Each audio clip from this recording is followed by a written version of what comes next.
Nah, saya akan melanjutkan tentang ini ya, bagian-bagian dari sel manusia apa saja ya. Jadi struktur sel manusia itu terdiri dari banyak organel ya. Ada inti sel, ada aparatus Golgi, sentriol, lisosom, kemudian mitokondria ya, dan RE, aparatus Golgi dan lain-lain. Nah, kalau saya urutkan ya dari yang paling luar, yang pertama itu adalah membran sel. Jadi membran sel itu adalah bagian terluar dari sel ya, yang terdiri dari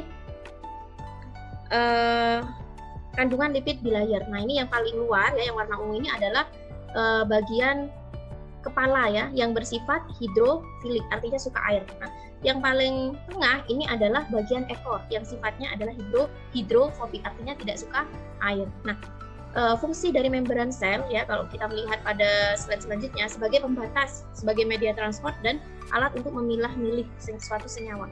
Nah, kenapa disebut dengan membran transport ya, karena pada bagian membran sel di sini banyak sekali protein transport ya. Channel protein ini adalah protein transport ya. Apa yang ditransport? Yang ditransport itu adalah bisa nutrisi, bisa gas, bisa air ya, atau dari sisa metabolisme dari sel ya. Nah, kalau melihat dari sini ya, di sini lipid bilayer itu juga salah satu bagian yang digunakan untuk mentransport ya. Nah, pada bagian lipid bilayer di sini juga ada molekul kolesterol ya. Jadi kita butuh juga kolesterol ya, walaupun dalam jumlah kecil itu butuh, fungsinya untuk menstabilkan agar membran sel itu tetap berada pada posisi yang permeabel ya. Nah, yang ditransport ini contohnya air ya.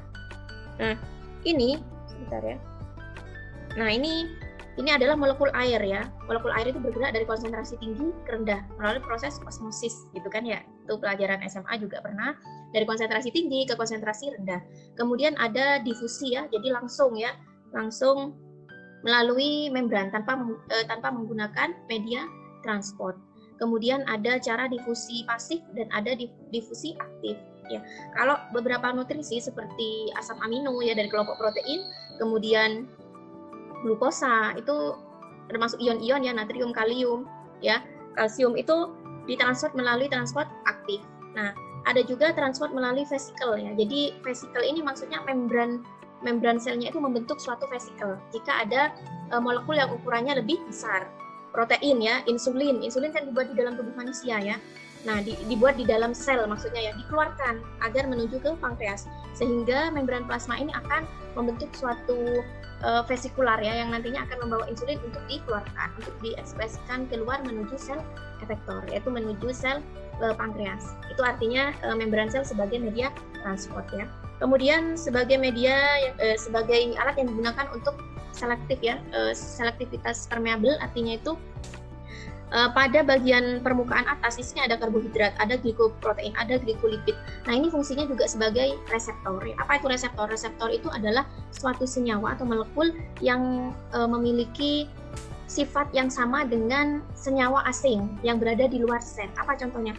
Contohnya adalah antigen atau toksik dari suatu mikroorganisme ya, atau sinyal kimiawi berupa rangsangan, berupa neurotransmitter, berupa hormon ya. Semuanya itu akan menjadi sinyal-sinyal kimiawi yang nantinya akan ibaratnya itu menyapa ya, sebelum masuk ke sel harus disapa dulu dengan reseptor-reseptor. Kalau cocok misalkan ya reseptor pada membran trakea kita. Nah, itu ada reseptor yang cocok dengan COVID-19. Nah, sehingga COVID-19 itu tidak mungkin masuk melalui sentuhan kulit misalkan ya. Orang nyentuh kulitnya orang yang COVID misalnya langsung positif kan enggak, kecuali sisa sentuhannya itu ya terhirup oleh udara, terhirup kita menyentuh orang yang terkena COVID, kemudian kita gosok-gosok bagian hidung kita baru terhirup. Nah, tapi kalau cuman gosok orang yang positif kemudian kita cuci tangan ya, kemungkinan besar itu tidak ya, karena reseptornya COVID itu bukan di sel kulit, tetapi reseptornya itu ada di sel-sel pernafasan ya, yaitu di bagian trakea. Tetapi alangkah baiknya kita tidak menyentuh orang yang terkena COVID, kan seperti itu ya. Nah, itu untuk fungsi dari membran ya. Ini juga contoh media yang digunakan untuk transport insulin dan juga LDL ya. LDL itu adalah salah satu golongan dari lipid ya, yang disintesis di dalam sel. Jadi dari luar masuk ke dalam sel, itu namanya endo. Nah, kalau dari dalam sel dikeluarkan itu namanya exo. Ya, contohnya insulin. Kemudian ada nukleus. Nukleus ini adalah organel sel yang paling dalam sendiri ya. Posisinya ada di tengah dan terdiri dari lapisan, sebentar ya. Nah, ini mohon maaf ya, gambarnya ini kebalik sebenarnya ya. Jadi bacanya rada miring. Nah, nukleus itu yang warnanya pink. Nah, ini ada membran nukleus, ada pori-porinya ya.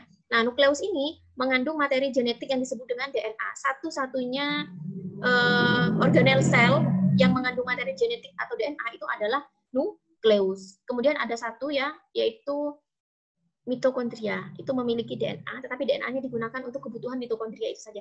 Tetapi kalau nukleus, DNA-nya itu digunakan untuk kebutuhan semua sel, semua tubuh kita, baik dari pangkal saya senangnya bilang gitu ya, dari pangkal rambut sampai ujung kaki. Nah, itu biar kita paham ya kalau betapa pentingnya DNA yang ada di nukleus kita ya.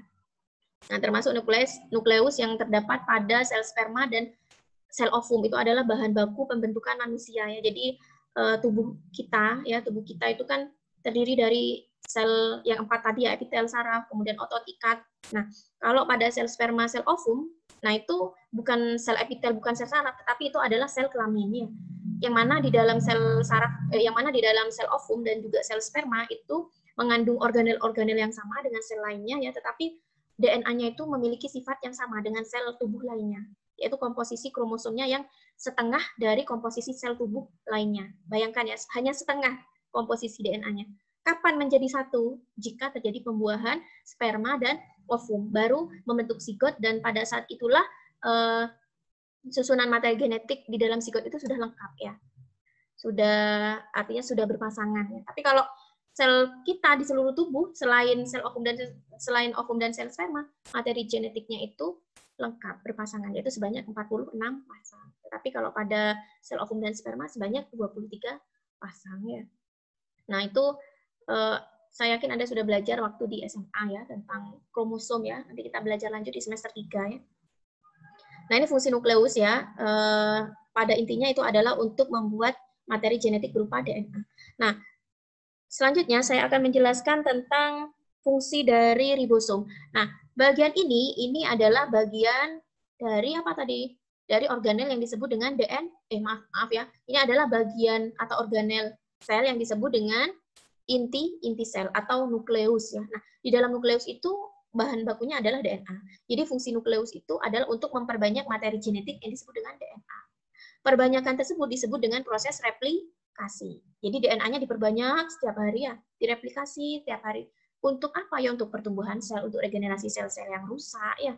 Nah, itu fungsinya ya. Nah, hasil dari replikasi itu adalah berupa DNA ya. Nah, DNA yang sudah direplikasi nantinya akan ditranskripsi ya. Jadi fungsinya nukleus sudah ketemu dua ya. Yang pertama adalah melakukan replikasi DNA, yang kedua adalah melakukan transkripsi DNA dari DNA menjadi mRNA. Nah, kalau sudah menjadi mRNA ini akan diproses oleh organel sel yang disebut dengan ribosom. Ya, ribosom itu fungsinya adalah untuk mengubah mRNA menjadi polipeptida. Polipeptida itu adalah protein. Protein itu adalah kalau misalkan apa namanya ya? Ini ada 70, ini ada 30. Jadi sekitar 30% tubuh kita itu adalah kandungan utamanya itu adalah air. Tapi 30%-nya ini adalah zat yang padat. Zat padat itu apa contohnya? Ada protein, ada karbohidrat, ada lemak. Ya, itu adalah zat padat. Nah, dari 30% zat padat, komposisi yang paling banyak itu adalah penyusun tubuh kita itu adalah protein. Penyusun tubuh kita paling banyak itu adalah protein. Termasuk tulang ya, pembentukan tulang itu perlu yang namanya protein. Kemudian sel otot kita, banyak aktin myosin itu adalah proteinnya. Kita memang tiap hari makan 3 piring nasi, itu adalah karbohidrat. Tetapi nasi itu digunakan sebagai sumber energi. Ya, tapi penyusun utamanya itu adalah protein. Begitu ya ceritanya ya. Jadi dari nukleus, ribosom itu fungsinya apa? Berurutan ya. Hasil atau produk dari nukleus ditangkap oleh ribosom, begitu ya. Nah, protein nasibnya bagaimana? Nah, ini nasibnya protein. Ini nasibnya protein adalah akan diolah lagi oleh retikulum endoplasma ya. Jadi retikulum endoplasma itu ada dua macam, ada RE kasar, ada RE halus. Kenapa disebut dengan kasar? Karena yang kasar ini Anda bisa lihat itu ada bintik-bintik. Nah, bintik-bintik kasar ini adalah ribosom. Ya, kalau yang halus ini tidak mengandung ribosom. Nah, jadi di dalam tubuh manusia, di dalam sel manusia, ribosom itu ada dua macam ya. Ada ribosom yang bebas, ada ribosom yang terikat. Nah, ini terkait fungsinya. Kalau yang bebas itu biasanya untuk menyusun protein yang digunakan di dalam sel untuk keperluan sel. Jadi protein-protein yang digunakan untuk keperluan di dalam sel. Tetapi kalau ribosom yang terikat RE, ini protein yang akan digunakan atau yang akan disekresikan keluar sel. Contohnya yang tadi saya jelaskan di depan itu adalah insulin ya. Insulin itu adalah kelompok protein salah satu hormon ya, dikeluarkan oleh sel. Pabriknya itu memang sel ya, pabriknya itu sel, yaitu bagian ini ya, bagian nukleus itu adalah pabrik ya. Bahan utamanya, pabriknya ibaratnya yaitu adalah nukleus. Kemudian produk dari nukleus itu akan diolah oleh apa tadi? Diolah oleh ribosom. Kemudian hasil dari ribosom akan dilanjutkan oleh retikulum endoplasma. Ya, bisa melalui retikulum endoplasma, bisa tidak. Nah, kalau insulin itu memang susunannya memang protein ya, jadi tanpa melalui perakitan retikulum endoplasma. Kalau melalui retikulum endoplasma biasanya protein itu diolah melalui proses glikolisasi. Ya, ini fungsinya bisa dibaca sendiri ya, fungsi RE sebagai sintesis protein karena mengandung ribosom pada RE kasar. Sebagai penyimpanan protein sementara, ini adalah fungsi dari RE kasar. Sebagai sarana glikolisasi, itu juga fungsi dari RE kasar. Sebagai sarana detoksifikasi atau penetralisir racun, itu fungsi dari RE halus ya. Nah, ini contoh glikolisasi adalah proses penambahan protein ya, proses penambahan protein. Nah, ini ya, ini adalah susunan protein, nanti ditambahkan oleh gugus-gugus karbohidrat. Ya, namanya adalah glikoprotein. Glikoprotein ada di mana? Glikoprotein itu ada di luar membran. Tadi kita sudah belajar membran ya, di luar membran itu ada glikoprotein yang fungsinya adalah untuk reseptor ya. Paham ya?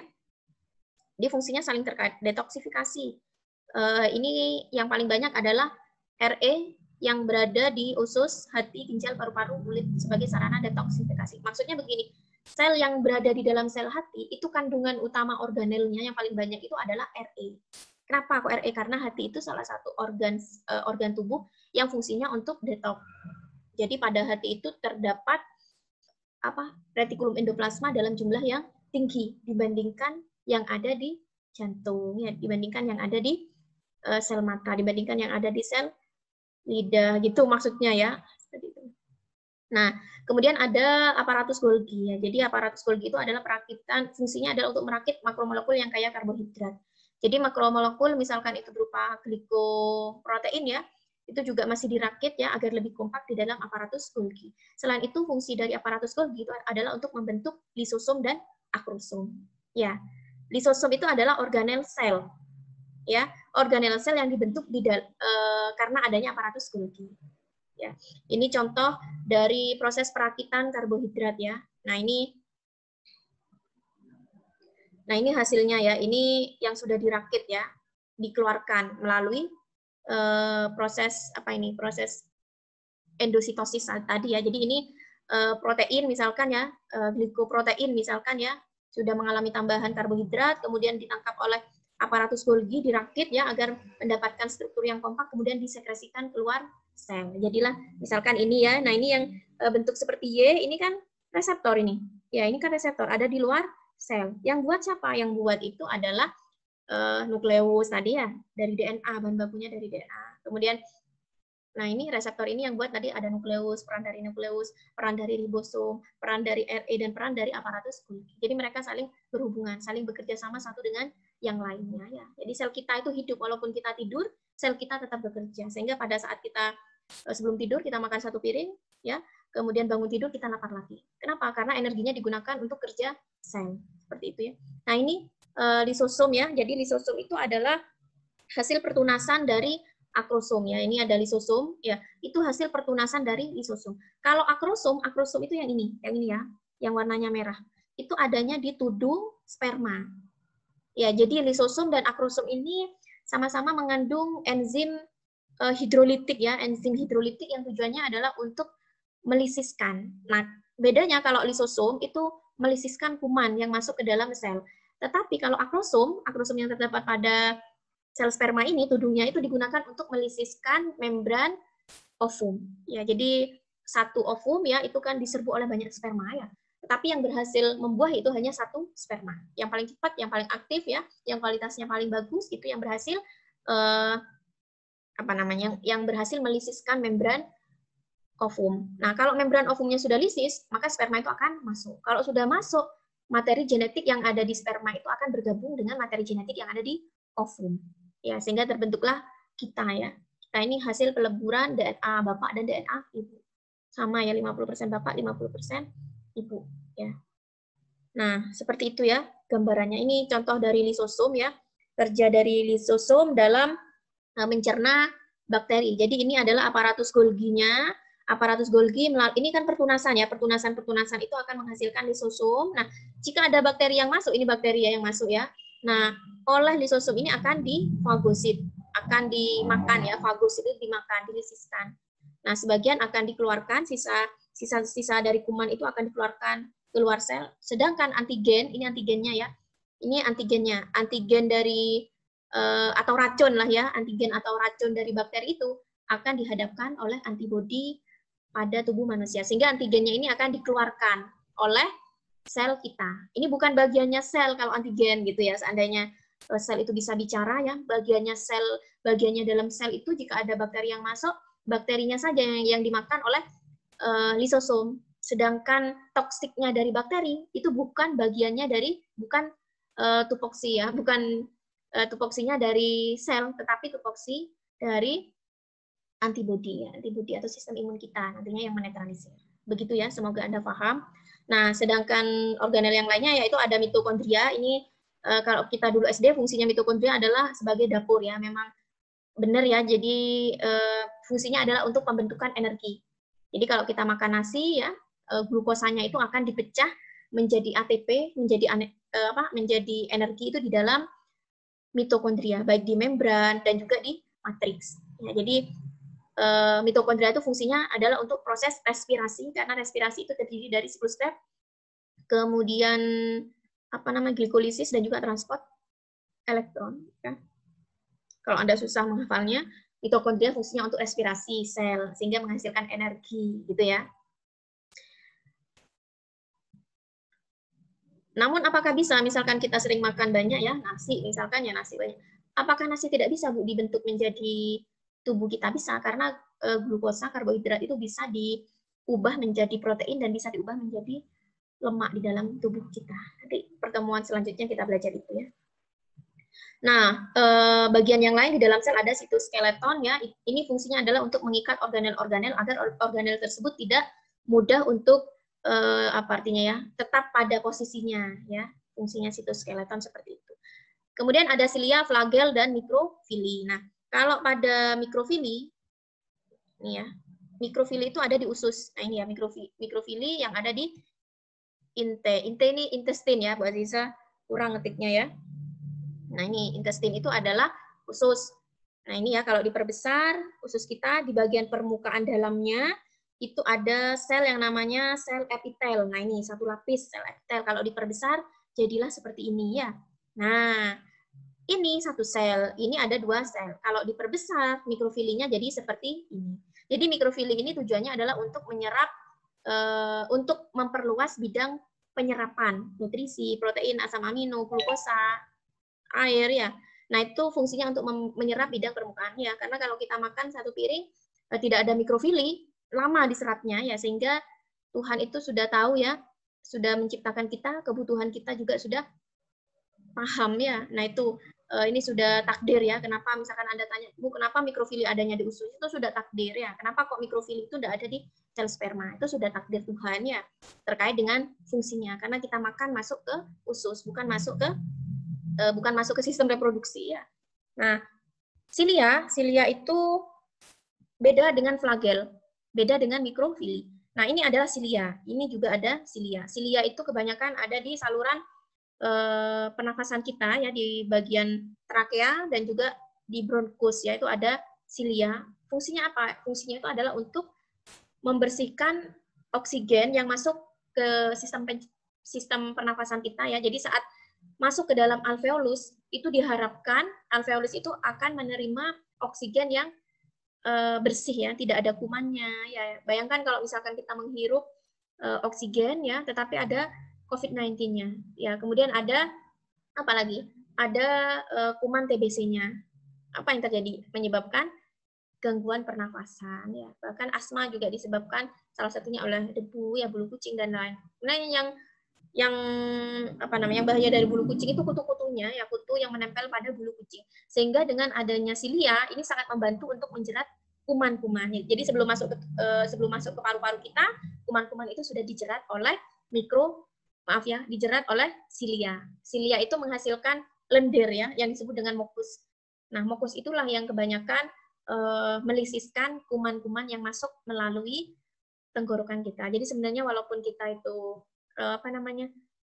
sekarang COVID-19 sudah menyebar ke seluruh dunia ya, kita tidak tahu Mbak Aziza melakukan daring dengan kalian tidak menggunakan masker ya. Misalkan ada 2 sel COVID-19 yang masuk ke ke trakea Mbak Aziza ya, misalkan sistem imun Mbak Aziza bagus, kemudian sel silia ya, sel epitel yang mengandung silia itu kerjanya bagus ya dalam melisiskan COVID, ya kita tidak sakit seperti itu ya. Jadi silia itu fungsinya memang untuk menjerat kuman, dan sebagian silia ini ya yang nomor 3 ini fungsinya untuk menggerakkan. Yang ini ya, menggerakkan apa? Menggerakkan zigot. Menggerakkan zigot artinya menggerakkan sel ovum yang sudah terbuahi oleh sel sperma agar segera turun ke uterus sehingga terjadi proses implantasi ya. Nah, jadi saya sampai lupa ya. Terjadi pelekatan ya, sehingga dengan adanya sel silia pada saluran uterus ini menyebabkan zigot yang sudah terfertilisasi oleh sperma tersebut akan mudah jatuh ke uterus sehingga akan tetap tertanam hingga menjadi janin ya. Jadi hanya menggerakkan saja sel silia yang ada di uterus. Nah, sama dengan yang ada di bronkus, sama dengan yang ada di trakea, hanya menggerakkannya. Gimana kalau bergerakkan gini? Nah, beda dengan flagel. Kalau flagel ini adanya di sperma, adanya hanya di sperma, ini ekornya ya. Jadi sperma bisa bergerak dari organ reproduksi laki-laki ke organ reproduksi wanita, kan bergerak, pindah ya. Yang dipindahkan itu apa? Yang dipindahkan itu ya selnya. Jadi seluruh selnya itu dipindahkan karena adanya flagel. Ya. Berbeda dengan silia. Silia itu tidak bergerak, selnya ya tetap sampai kiamat. Sel silia bronkus ya selamanya ada di bronkus, tidak mungkin berpindah ke jantung, tidak mungkin berpindah ke sel kulit. Begitu ya gampangannya seperti itu. Jadi silia itu tidak bisa menggerakkan sel, hanya maksud saya tidak dapat menggerakkan sel ya benar. Dan sedangkan flagel itu dapat menggerakkan sel ya yang memiliki flagel itu sendiri dan dapat memindahkan sel dari satu tempat ke tempat lainnya, itu adalah flagel ya. Nah,